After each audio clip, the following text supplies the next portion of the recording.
like that. Like it'd be super easy to share the devotional guide and then watch the movie together and chat in real time. It's kind of a fun one. Everybody does have to use Google Chrome though, at least for Netflix Party. There might be other apps that do it. Do they have to have a Netflix account? Yeah, like the way it works is you go to using Google Chrome as your browser, you install the extension into Google Chrome, and then use that same browser to go to the Netflix homepage.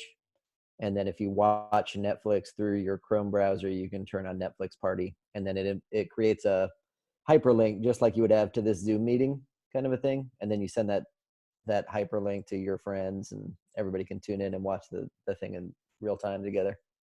That's really cool. I may have to try that.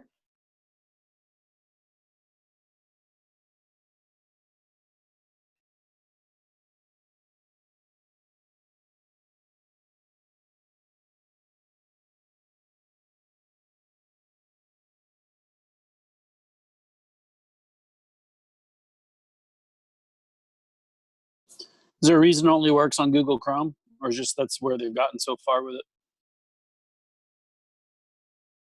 I just think that's the browser that they developed the extension for. And there may be alternatives for different browsers, but that one is one that I just learned about yesterday. So If you're looking for another just simple app to stream share or whatever, I just discovered one called Rave. I I entered a little late, not sure if y'all talked about that one yet, but you're able to do like Netflix, Amazon, I believe Apple. They have like a little karaoke thing. I was playing with it last night. It looked pretty cool.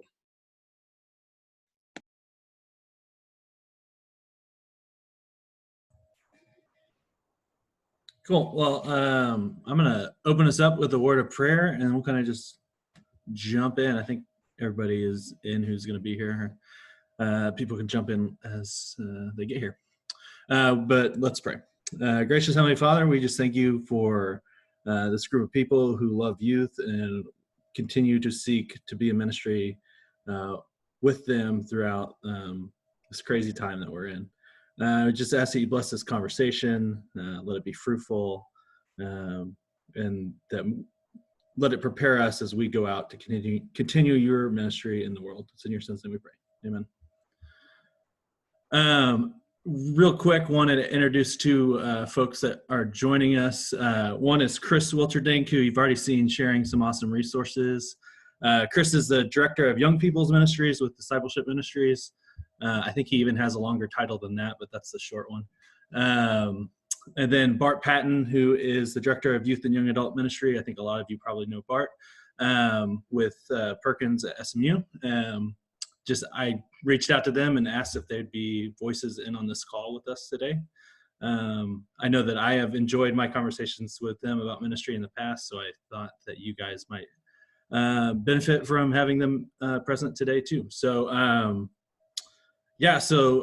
was going to open it up. I think Bart wanted to just share a few words, and then we'll jump into what's going on.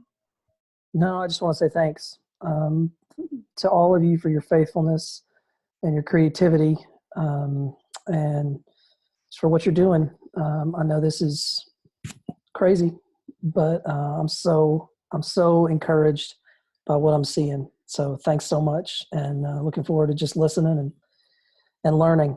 So thanks. Awesome. So I had a couple just bullet points that we could hit throughout our time together.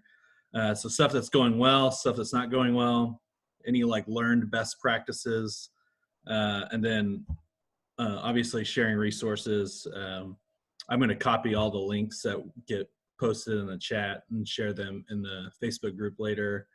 I think Emma also set up a document for North Texas, so I'll go ahead and put all those there as well. And then self-care, probably the most important thing at the end.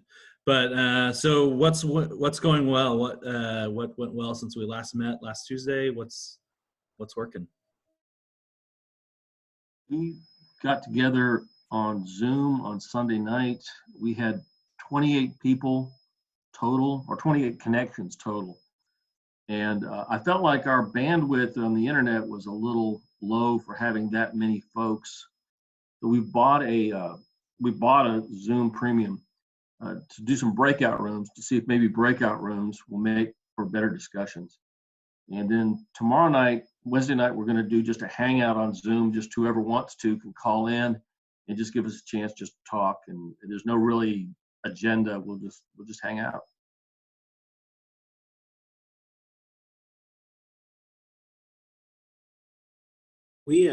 So we're a smaller youth group. We had 11 people on Sunday night on Zoom, and we played charades, and that went surprisingly well. Where I sent each student their words via like the Zoom chat, but individually, and then they had a minute to act out 3 clues, and they really had a lot of fun with it. I have mostly a junior high group, but it ended up working really well. And then we had a short devotional, but I was really surprised at how interactive it was. I've done used Zoom before, but how engaged they were. So it was really good.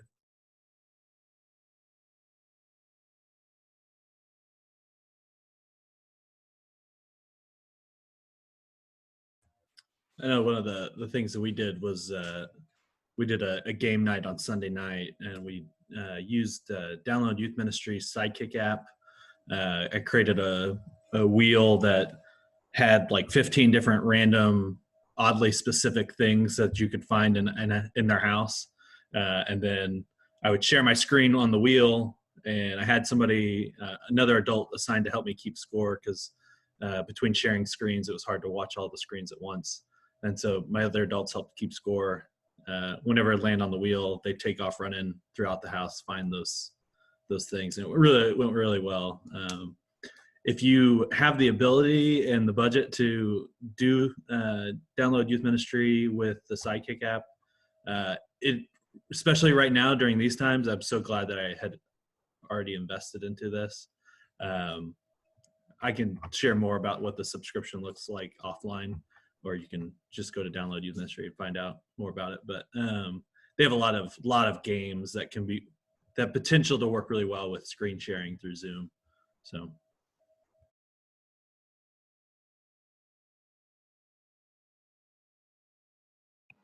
I was gonna say we posted sermons on YouTube, and then someone on my team found this app called Airtime.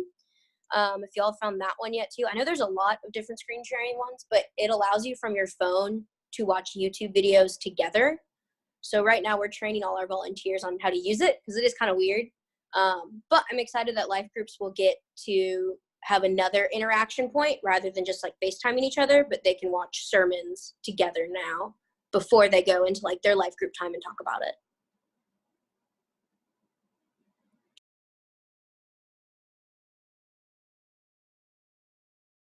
We did confirmation through Zoom on Sunday morning, and that went really, really well. I think we had every confirmation kid logged in.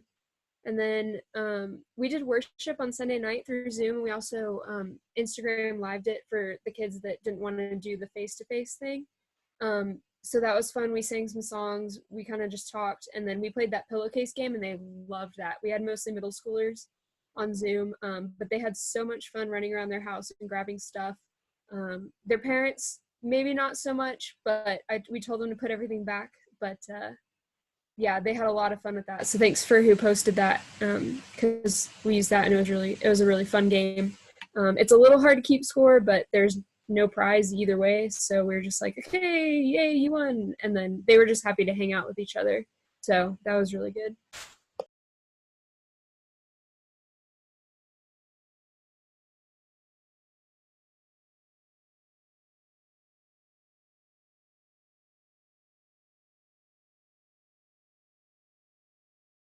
So we also met with confirmation Sunday morning, and it actually went really well. I think all of our confirmation kids and our mentors were all on, since our mentors didn't really have anywhere else to be, since we couldn't meet for our regular Sunday school, which now we're finding ways to do that.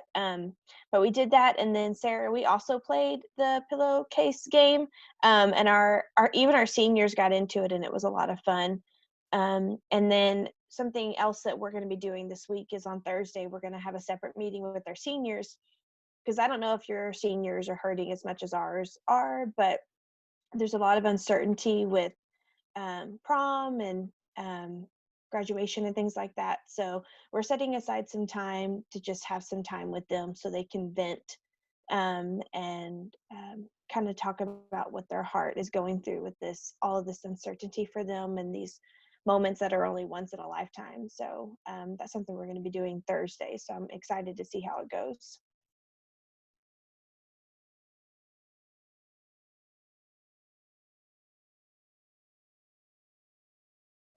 Chris, did you do your Minecraft hangout?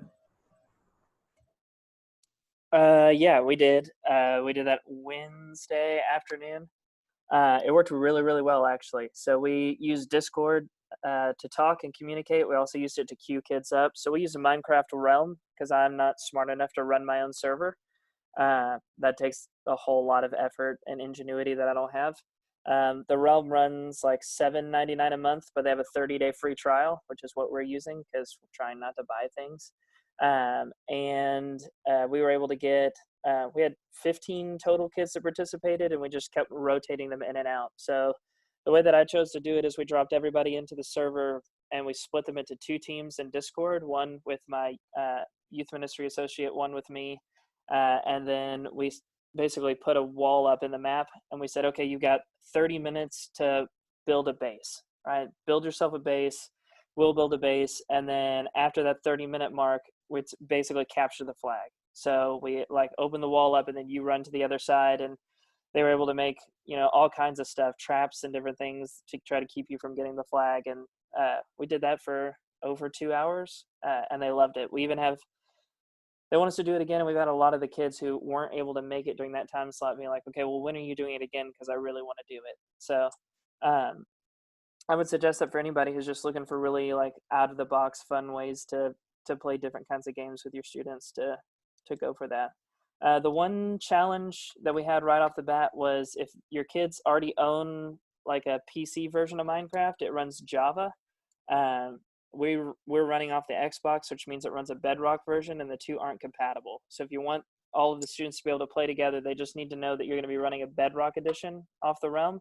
And most of them have Pocket Edition Minecraft on their phones that runs Bedrock, and they'll be able to participate that way, even if they can't participate on their PC. So, Chris, was that during the day or at evening?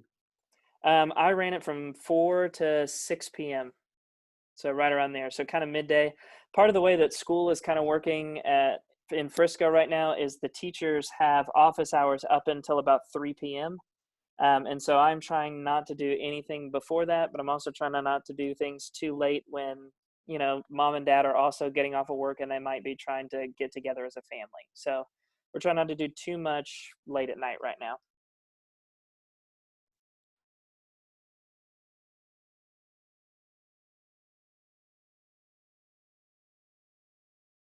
I have a question. Is anybody doing anything to kind of get families to work together in dealing with Sunday school kinds of lessons or anything like that? Just seems to me like this is a golden opportunity to actually get parents involved in their kids' spiritual lives in a way that couldn't exist before, or maybe should have existed before but didn't. I'm just wondering if anybody's doing something creative to let families get around the coffee table or the kitchen table and talk about Jesus for a few minutes.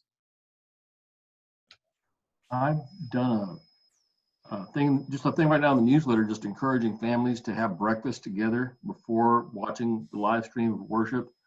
There's been everybody talks about how difficult it is for families to get together for a meal. I figured that's a great meal to get together for. I have an idea about having some kind of breakfast devotional or something that they could do prior to the service. I haven't acted on that, but that's what was going on in my mind. We are, I'm with HPMC Youth, and we have something during our normal programming called Bibles and Biscuits. And what that is a family devo every Tuesday morning before school. They come have Chick-fil-A biscuits and they walk to school. We're changing it to Word and Wi-Fi. And essentially what we're doing is middle school curriculum right now, we are pairing our Sunday morning curriculum with our Tuesday streaming Bible study, and we're connecting it with a parent queue. So essentially what we'll have is our sermon on Sunday. There'll be a recap. Monday, you give them opportunities to do 2 of 5 things, essentially. One is in the morning, you can wake up and recap the sermon together. Tuesday, you can ask the questions that we sent with the parent queue about the questions on, about the sermon on Sunday, I'm sorry. Wednesday, during a meal time, you can, it's like pray, and there's some sort of connection during on the go. So if you're in the car together, or if you're doing some activity together where you're out of the house, there's an activity that you can do there. Or the last one is like before bed, and it's like pray and read, certain scriptures together. And then Tuesday, we give them scriptures to read prior to the Bible study that we stream online. And so they'll read those scriptures hopefully before, because our main goal is that students and parents are reading scripture together. And then we're going to be doing an hour stream of me leading a Bible study with families and students. So that's kind of what we're doing to engage both families and students together. It's one of our main goals, at least for middle school, that we have during the normal year. Does that answer your question? Yeah, I've formatted our Sunday night e-devotions to be, in a way that could be done by yourself or as a family. And I've just been really pushing that our families try to do those together. I've gotten some great positive feedback that families are doing them together, which is great. I'd be excited and welcome to hear any ideas on how creatively we could be pushing those out. Right now I'm just pushing them out as a blog and hoping that people do it. And so, yeah. We almost have an agreement down together to kind of reformat and repurpose Scott Erickson's Stations on the Street. If you've heard of Scott the Painter, or if you want to Google him real quick, it'd be Scott the Painter, Stations on the Street. And hopefully by the end of the week here, we're going to have the agreement in place where we'll be able to share all the materials that come from it's a Stations of the Cross exercise that might be useful for an at-home Palm Sunday, Holy Week, or alternative sort of Easter egg hunt, either for families to do in their houses or churches to do as an alternative Easter egg hunt. But basically, it's like a short devotion that's built around these different images that he's painted for each Station of the Cross, along with some scripture. And when that thing comes out, hopefully early next week, it'll be linked to on any of the UMC discipleship stuff. But that'd be a one that could be repurposed almost any time, although it does pretty specifically fit with the kind of end of Lent and Easter season.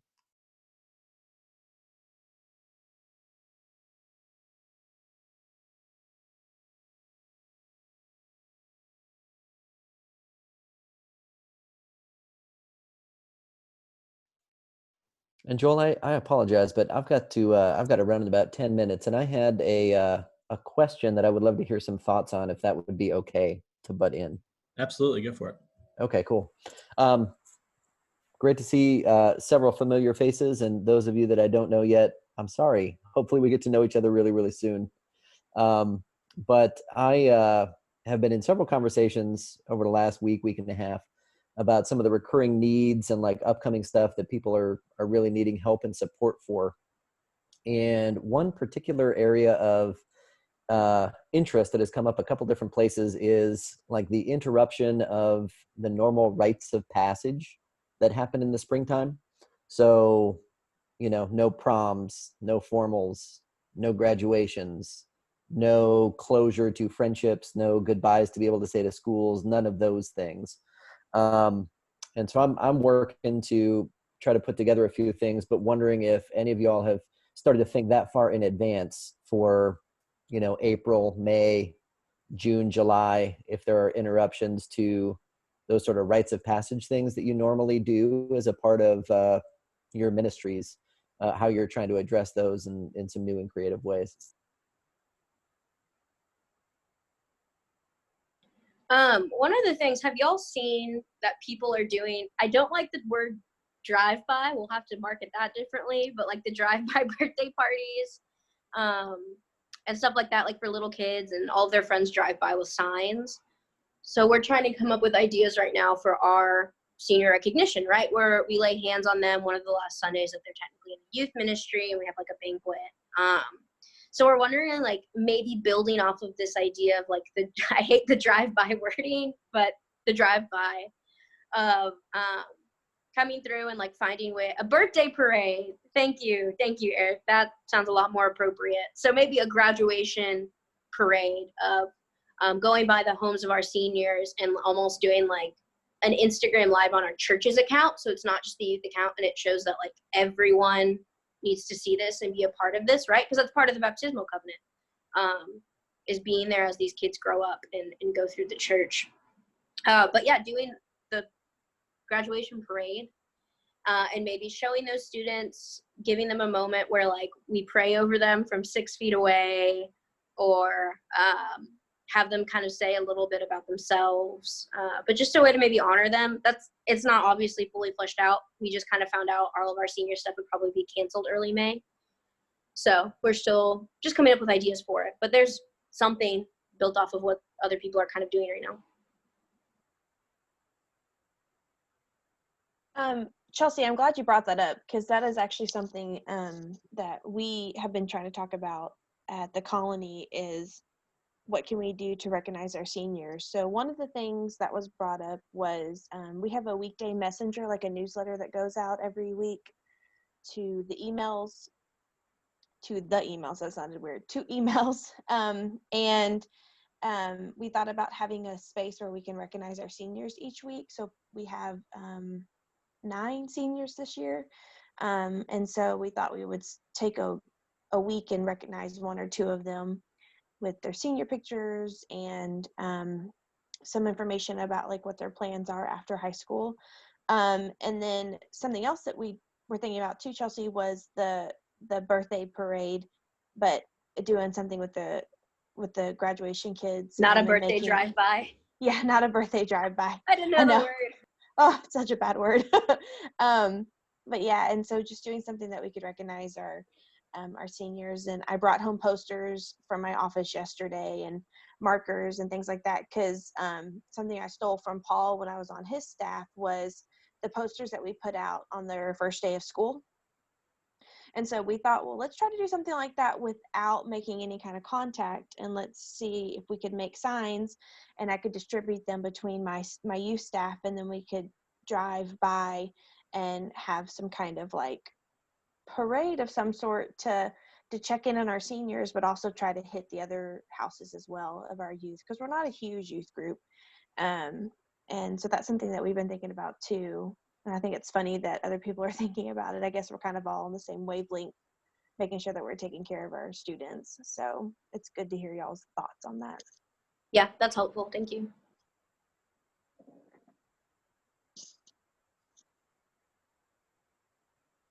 I'm thinking about.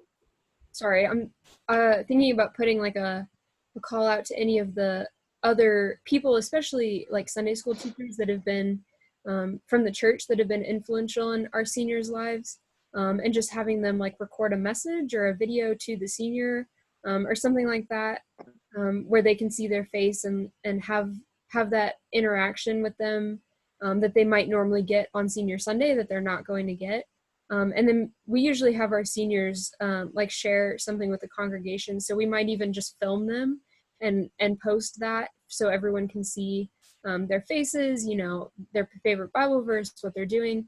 So just kind of moving a lot of those things to an online format where they can still have that recognition, even though it can't be in person, which is unfortunate. But, you know, we still want to recognize them and give the people in the church a chance to say something back to those seniors as well.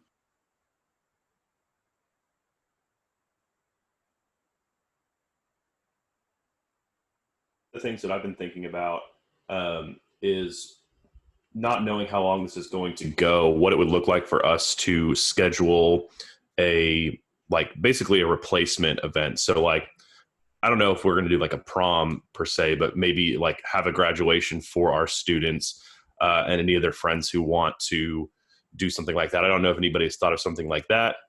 Trying to do this once everything blows over at the end, if we're, looking into June or July or whatever, but just trying to do events and make up for them if we can.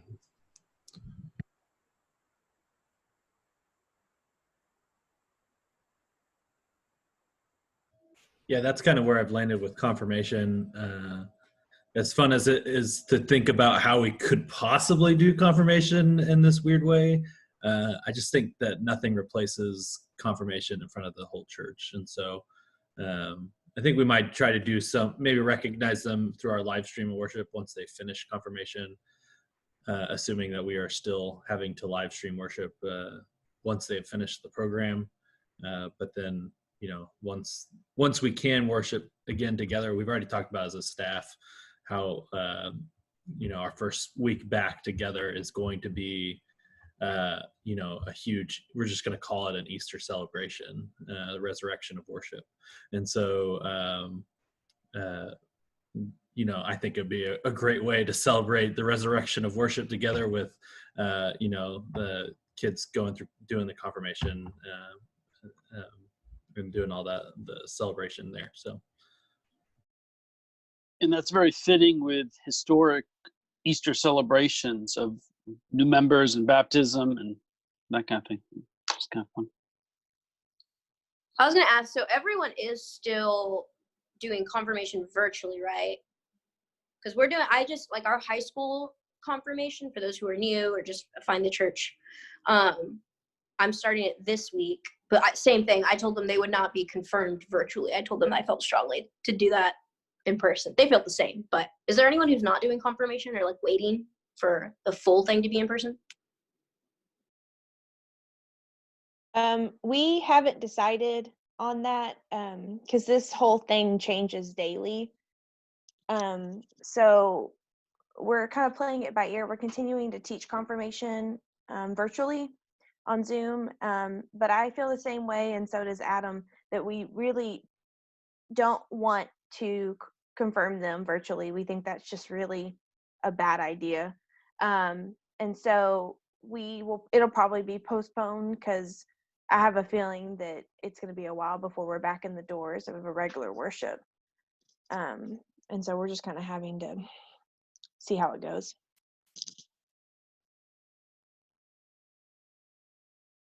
One of the other things I have heard someone working on is if there's people at home looking for projects to do, going through like old photos, like if you set up youth ministry photos in the right way and have them shared either in Drives or some other photo sharing service. If there's the right volunteers or parents or even other youth that want to put together like senior tribute combos or confirmation combos, almost like a collage kind of a thing, to organize and collect that digital clutter and make it into something meaningful. Seems like a project that could take a little while for one person, but really with enough people, you could end up with some pretty fun and creative things. The in-person confirmation, that I haven't heard of anybody doing a virtual confirmation or membership joining for the church yet. In every conversation I've had so far, those have all been, waiting until whatever the next in-person thing looks like.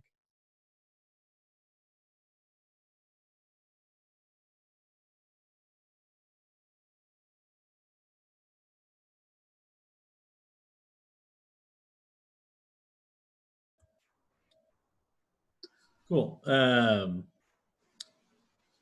Well, let's, Chris, did you feel like you got some answers there? Yeah, thanks for letting me ask. I was absolutely. just, totally curious. Yeah, I have as many questions as everybody else does. I'm thinking about retreats and summer mission things and how the pipelines of volunteers are probably going to get interrupted. What mission and service stuff looks like, and summer calendars, and it's just all such a great unknown right now. It's bonkers, but I'm really glad, Joel, that you're organizing this group and that you guys are continuing to connect with each other. Really, I think the self-care and the peer networking is genuinely important as we figure out whatever the now is, and then what the normal is going to be able to start to look like eventually. The last thing I'd love to say, if I can, real quick, just before I got to jump out, is echoing what Bart said. Thanking you each for your roles and your leadership and your ministry, and also embracing the opportunity to help people, grab onto the chance that this is presenting us to be able to consider those things that really are important. Whenever there's something that's kind of traumatic in this way, where we've got a paradigm shift and all of a sudden we have to figure out a new normal, you all are in key positions to help young people think through what really is important and what needs to be part of their daily routine, what needs to be part of their lives, and also what are the things that can be let go of, those things that can go away. And so I'm genuinely grateful for each of you, and the youth who are touched by the ministries that you lead and the churches that you're a part of. So thank you for letting me join for a little bit. I'm sorry I have to duck out early. Joel, you're totally welcome to share my email and anything with anybody. Chris, can I ask a question? That should be a quick answer. What's the best wisdom at the national level? Should we be thinking in terms of 2 to 6 weeks, we're in crazy land, or should we be thinking in terms of 6 to 9 months or 2 years? What's the best thinking at this point? Man, that's a great question. The planners for General Conference, have bumped it to 2021. So they're not even trying to figure out anything else in 2020. Now that's for an event that is international in nature and involves, hotel rooms and a couple thousand folks. But they are looking at least a calendar year out to try to figure out something on that scale again. From the folks that I've talked to and general, consensus of where we are, we're trying to get somewhere between 3 and 6 months into the future right now. Thinking that in August, September, that like the school kickoff time is going to start to look pretty normal in terms of going back to schools and those things. But if y'all have kept tabs on any of the school districts and the language that's coming out of there, I think in general schools are done for the spring. I think that any university courses, college level stuff is going to be virtual through the summertime. And that whole educational system is planning to be back in and ready to rock by August, September right now. So I would definitely be aiming for longer than 2 to 6 weeks. I would encourage folks to really be reviewing things for between 3 and 6 months. And I know that can feel like a heavy weight because really you're looking at your summers and whatever might have been there.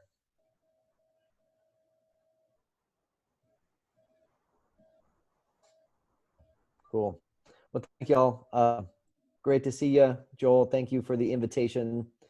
If I'm not connected in the Facebook group or whatever, send me the link. I'll get in there too. I'm in Nashville, by the way, in case you were wondering where I'm coming from. This is the guest bedroom at my house. This is not my normal office. Much like I'm assuming this is not the normal office for many of you. Yeah. Thanks, Chris. Right.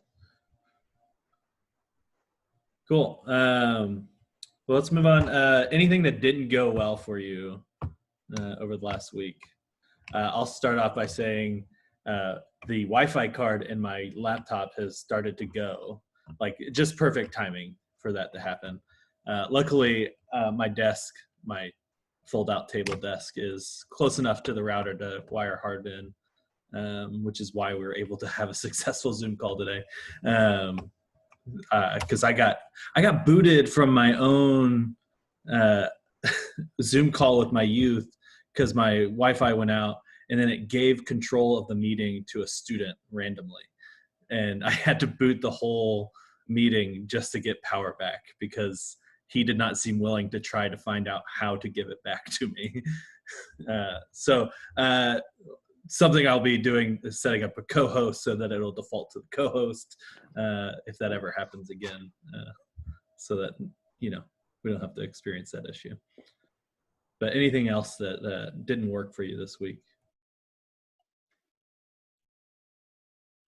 Your accident actually is my great interest right now, and that's agency, and that's the shift of us doing this to to tapping young people to step into these leadership capacities and roles. And so, it's something that I wonder about. I mean, there's a moment, I think, in the rush where we've got to figure this out. But as it stretches on, as we were just talking, I think there's going to have to be that moment where we deputize these meetings and these studies and these concepts, and allow young people to step up to lead those.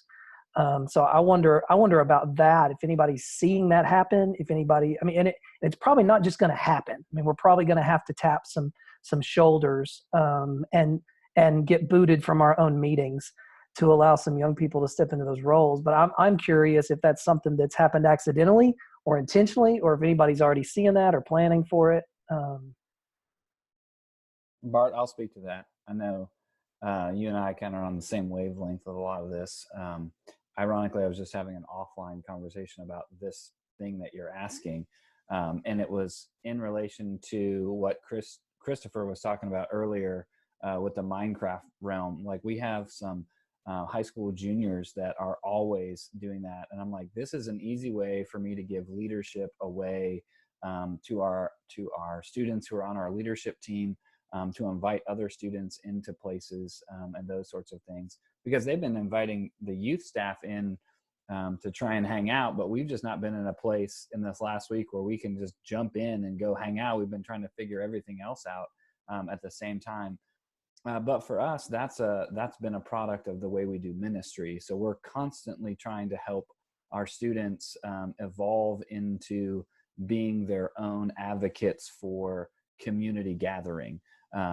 What we've learned is that so many other people that sat in my seat prior to me was all about access coming through the person for the groups to gather. When we started asking them, because they were asking for permission to gather and do things, and we started saying, well, what's keeping you from gathering? And they're like, well, you didn't say we could gather. And I'm like, why do I have to say that you can gather? We started to see students create and use technology several months ago to gather together. And so they're already kind of on that trajectory. What my fear at the moment is that they are even more overwhelmed than I am, just listening to their conversation. So I'm not going to try and push them too hard, but what I'm going to remind them is, you already have all this ability. You should start doing these things, and be the gathered community in a dispersed fashion, that in the ways that God is calling you, because you are uniquely gifted to speak to people. So I think that's just one of the messages that we have to be careful of right now, is continuing to tell students that they have that ability, and that we believe in them, but we don't expect this from them at the moment, because it's okay to be totally overwhelmed with what's going on, so overwhelmed that they might not do anything but show up periodically to a Zoom call. So I like where you're going. I wholeheartedly affirm that. That's, I think, where we need to be.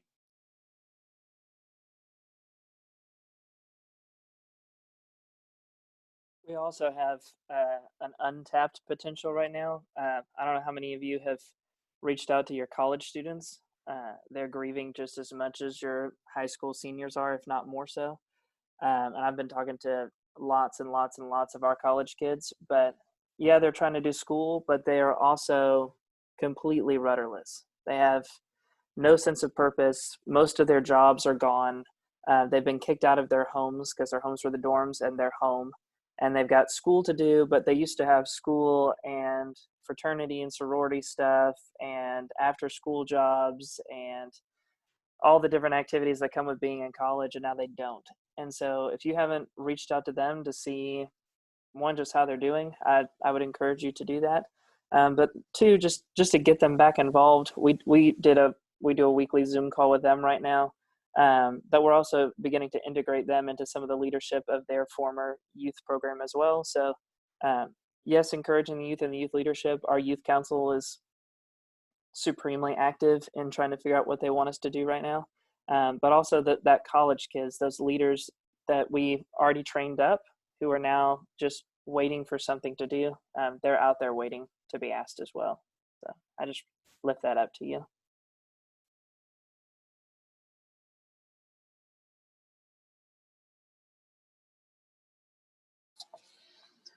So I'm curious about folks' reactions, especially around the differing junior high and senior high kind of tensions that are in our groups. I know our program's done a lot to try to pull that apart, especially in recent years. And I know as far as something that didn't feel like it hit it out of the park when we did a big Zoom call with everyone, I could just see those tensions in the group where in every group of youth has this, well, the immature one versus the very mature one.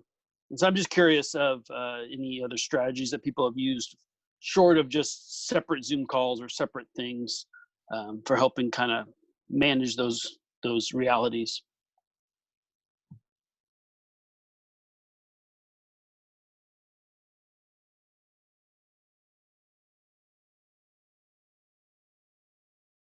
Could you ask that question again, Paul? Sorry, I missed it. Sure. So I'm used to a program where I've kind of split apart junior high and senior high in a lot of different ways. Even though we meet together at the same time, a lot of the program is they're split with different game times, different devotion times, now different worship times, and then coming back to a space where, oh yeah, we're on one big Zoom call or we're doing this one thing. Just curious if anyone else has navigated those waters of how to split apart younger versus older, mature versus immature in the midst of a digital space. So in Coppell, we've still we do everything separately. We've done our Zoom calls separately. We pre-recorded our confirmation and Sunday school classes and sent those out to everyone, so you can watch those individuals on yourself. But we still have everything pretty well separated from our groups. So Paul, we've addressed that the same. We run our program where we do game time kind of together. They do their small groups separately, and then they do worship all together. So we run a Sunday night program that's kind of a hybrid of they have times where they're together, they have times where they're not. And because of that, the game time people are usually, they don't mind the immature people because they're funny in game time and not when you're trying to have a serious conversation. So we've actually scheduled our virtual environment the same way that we schedule our digital environment and our real environment, virtual environment. I don't really know what I'm saying at this point. But it's one of those challenges where, so when we've done our game times in the week time, we do that open all together. We've had junior and senior high all playing Minecraft together, no problem. Sunday night, we had all of our small groups just like normally do with their small group leaders. So we had a 6th grade small group, 7th, 8th, 9th, 10th, all the way up. We did that by having our small group leaders each make a free Zoom account so that they would have it. And then we sent the links out in a giant email that they all had. We did separate junior high and senior high Sunday school with different live Zoom links, meeting with Sunday school teachers, the same Sunday school teachers they see every week. So we've tried to like normalize their Zoom calls. So when they log in, they're like, oh, this is my small group. These are my small group leaders. Like, oh, this is my Sunday school class. These are my Sunday school people. But the game time we've still kept all together because it's like, oh, these are all my friends. Like, this is my 6th grade friend. This is my 12th grade friend. We're all in there together. So I don't know if that's helpful or not. We do have some togetherness, some separate, but the maturity level between a 6th grader and a 12th grader is always going to be a challenge.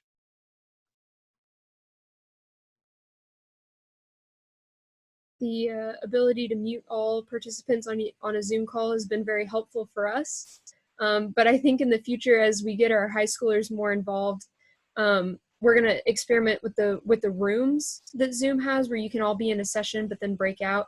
So if anyone has used those, I'd love to hear how they work. We haven't used them yet. We're trying to keep our content short and sweet right now while everyone's adjusting. But if anyone's experimented with them, have they worked for you? I haven't used it yet, but I watched a really helpful video on YouTube. I'll see if I can find the link and share it with you. Well, and Sarah, we tested it out on Friday with just the staff to see if it was going to work. And it seemed fairly easy. I wasn't doing it. Our senior pastor was, but I feel like if he can figure it out, any of us can. It seems fairly simple. If anybody knows Adam Young, don't tell him that I just said that. but it but it does seem fairly easy to use. I think the video that Joel will send the link should be helpful too. So I know Beth Johnson at University Park has done it, and you might contact her and see how she felt it went.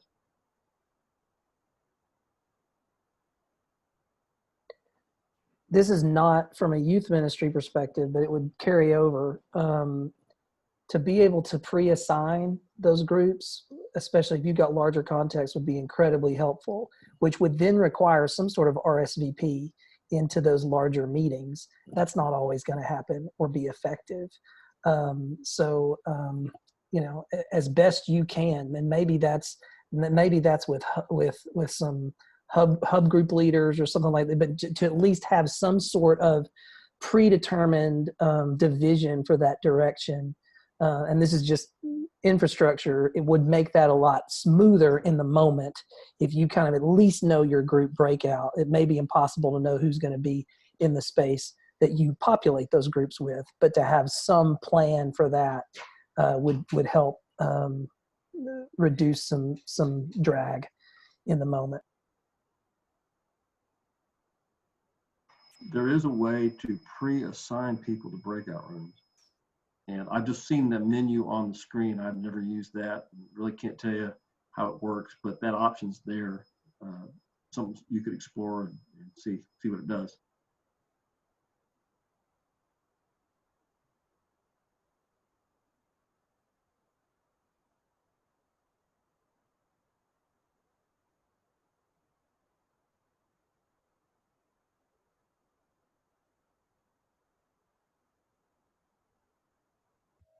I think it's a good segue into one of the other things I had to talk about was some best practices as far as ministry safe goes, as far as Zoom is concerned, and Zoom security in general.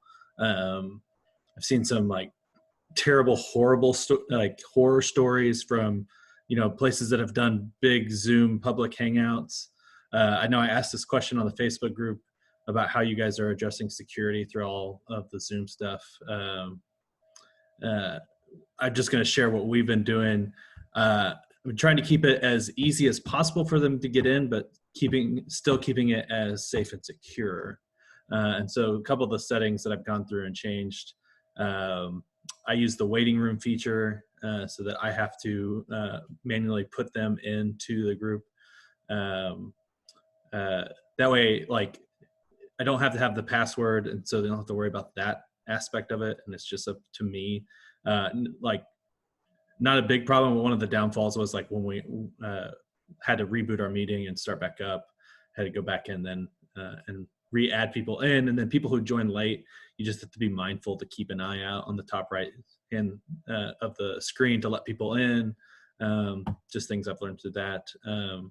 I'm making sure that I have another adult in every meeting I'm doing. I'm also recording to my hard drive every meeting.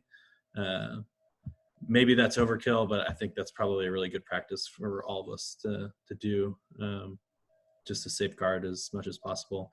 I'd love to hear any other things that you guys are doing as far as safety is concerned with Zoom and stuff. Joel, how are you dealing with if a kid invites their friend to join and you have no idea who that kid is? Is there a way to quickly dialogue with them and figure out whether you should let them in? And then are you really sure at that point? I haven't had that scenario play out yet. Anybody else? Yeah, that's a good word. I don't think there's a way for me to like chat with the people in the weight room. If there is, let me know. I may be missing that. Yeah, that's a good word. I don't have an answer for that one. I'm overtrained in risk management, so that was one of my first concerns is the posers and how to figure it out. But I don't have an answer. Yeah, I would think you treat it just like you do when a kid brings a friend you don't know to youth, right? Which is just offer welcoming and kindness, because my student obviously didn't invite them in if they thought they were going to be harmful or negative or or dangerous in some way. I would think, but I don't know. Is that what you're getting at, Charles? I'm not sure I understand exactly what it is Some maybe somebody that's in my mind, it would just be a name that would show up, and I wouldn't know who invited them in. And is it an adult predator type that Oh yeah, so kind of like knows that Joey's on your Zoom call and so says, "Oh well, yeah, Joey invited me." Yeah. Like the black names at the bottom of this one, right, where you can't see their faces. Is that more what you're talking about? No, he's talking about, so like I was talking about the weight room feature. And so if you have them in a waiting room and you see the name, but you don't know that name, yeah, I would think, yeah, there are a couple other safeguards to keep that from happening. One is like, I'm not publicly posting our Zoom links anywhere. So they're going through closed text group and closed email groups. And so they don't hit Facebook or Instagram or anything like that. Now, like, I publicly say where they're at different times. And so if you get subscribed, I think this is just one of those things, like, we got to do as much as we can, but be, as smart as we can in the middle of it too. I'm just thinking if they can hack nanny cams, they can hack my Zoom. It's true. Is there a way to just remove an individual from a Zoom call? Yes. I don't know if it's a setting that you have to have set up or what, but you should be able to have, as the host of the meeting, the ability to turn off the video, turn off the mic, and boot anybody from the meeting at any point. Yeah. What we're doing for safety is I'm kind of doing the same thing as Joel. I'm not putting it in on the public avenue. I created a private Facebook page for our youth, and I called it like Staying Home with Crossfire Youth, so it would be something that it would stick out, like, oh, this is something new. And I let the parents know about it, and then I went in and invited our students and our parents so they could all see it. And I attached the Zoom link on that because it's private. And then I sent the Zoom link to the parents in private emails that I send to them weekly. And I kept it off of Instagram and our regular Facebook page, which are not private. So that way visitors can be able to get in and learn more about our program. But that's the only way I've known how to keep it secure and safe for the kids and for the adults. Because I have heard of those crazy instances where people are hacking in or just going into the link and letting themselves in and it being really bad. So I don't know, I guess just keep everything as private as possible. Yeah, one of the other things, I was had the opportunity with a couple of their youth workers just to get on Zoom and play around and find any of like the holes. So like, I'm happy to get on a Zoom call with anybody who wants to like just explore. Like, I'll let you set up the meeting, and then I'll act like a pesky teenager and try to do everything I can to ruin it for you. I would be really great at that. But like, there are some settings to go ahead and like not allow screen sharing and annotation and whiteboard and like all the things that could absolutely go terribly wrong if a student found out that they could do it. There are ways to turn those off. Something I learned is that like when you're setting up your meeting, there's a bunch of settings you get to go through, but it's not all of the settings for Zoom. You have to go on the left-hand side and go to settings, and there's like a bazillion different settings that you can change. It's endless, the amount of settings you can make. All that being said, there's really great things to safeguard. I'm happy to like maybe screenshot some of my settings that I've set up and share those as well if anybody wants those.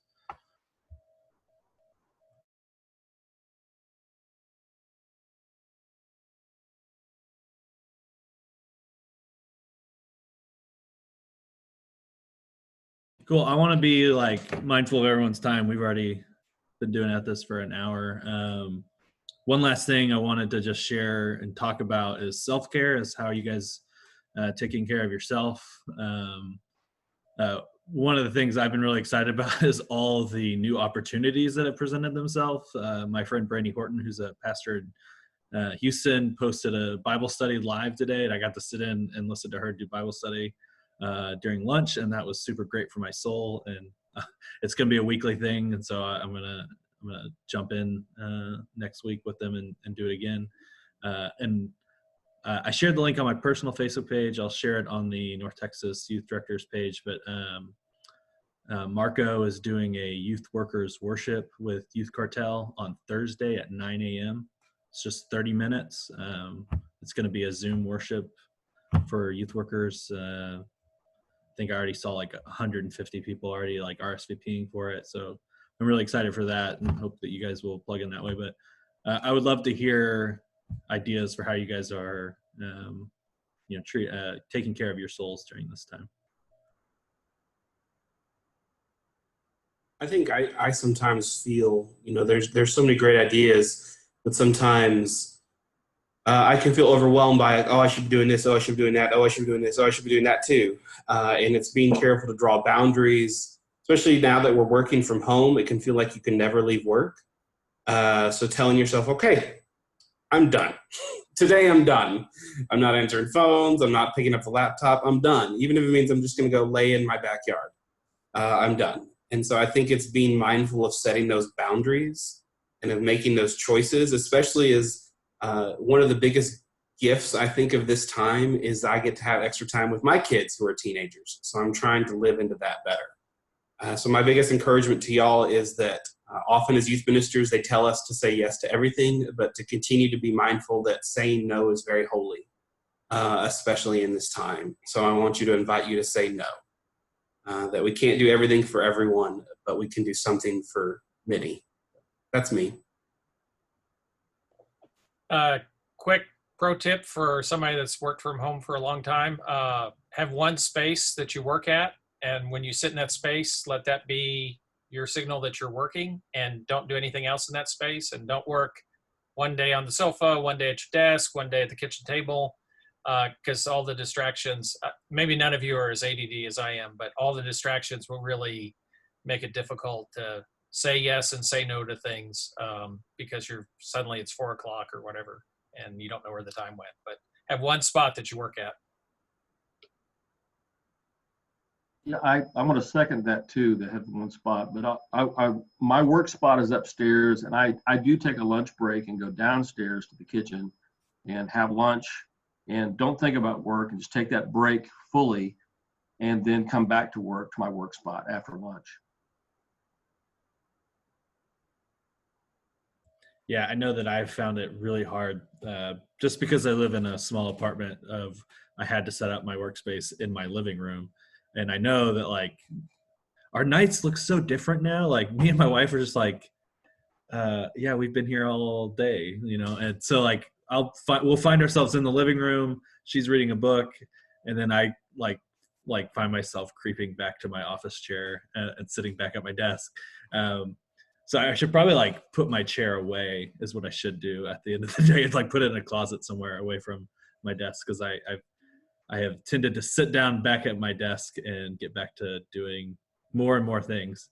And honestly, I feel like right now I could work for 48 hours straight and still not be where I feel like I want to be. And so just being able to say no because I need to say no is a good word. Thanks for that.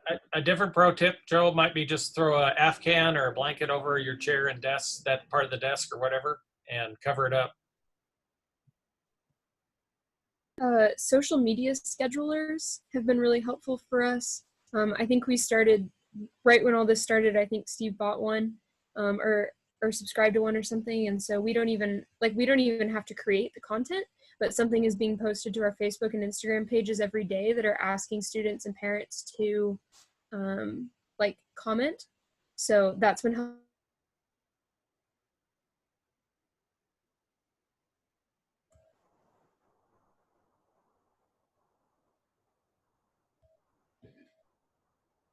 Cool. One of the other things I'd written down for this was just if you can find a Bible study that you're not leading to be a part of. Part of me was like, oh, I should start a youth workers Bible study, but then I would be leading it, and that would not fulfill the purpose for me, which is that I need to do something that I'm not leading. And so just encouraging everybody to seek out those things. if you're not like, I'm already just really bad in general, aside from coronavirus quarantining, doing this for myself. I think this is a word for youth ministry life in general, is to find a group of people that you can be in community with and study with that's not dependent on you to make it happen. Joseph brought up an awesome point of something that he would like to hear about next week. Is there anything else that we can share with each other to keep in our minds this week that that you want to hear about next week, that we can be kind of thinking about as we go about the rest of our week? If you hadn't seen us chat, he's talking about summer plans and cutoff dates and all those things. What are some other things that you guys would love to chat about next week that we could be thinking about?